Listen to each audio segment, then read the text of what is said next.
Okay, the next area I want to cover is application security. And in this area, we have 6 main categories that we want to cover. Some of this we've touched on previously, so we won't go into too much detail again because some of these things overlap between device security, application security, and BYOD concerns. But like I said, in this area, we have 6 main areas, and that is key and credential management, or a PKI infrastructure, digital certificates, and so forth. We have authentication, the need to securely access resources.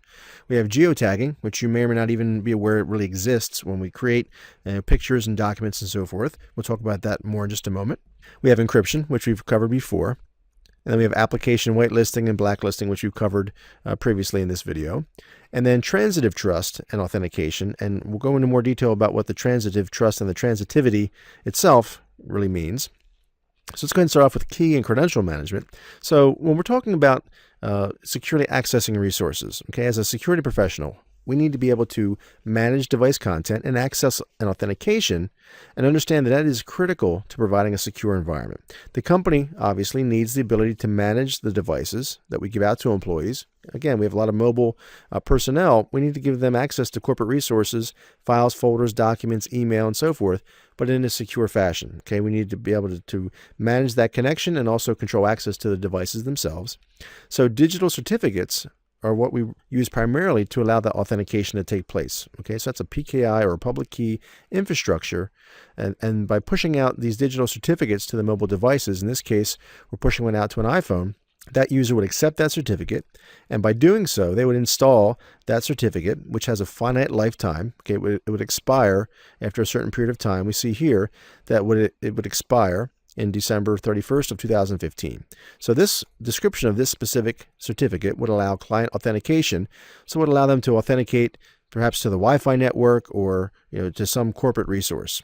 But from a security perspective, we want to be able to push this out from a central location and then have users accept that certificate and then access our resources. So that we have a central location as well that we can then pull that data or pull that authentication away if that user is compromised or for some reason that user leaves the company or what have you. So we have the ability to give authentication and give access, but we can also revoke it very quickly if need be. Okay, and again, from an authentication perspective, we need to be able to provide the ability to securely connect to corporate resources. And as I mentioned, we use PKI and digital certificates for that.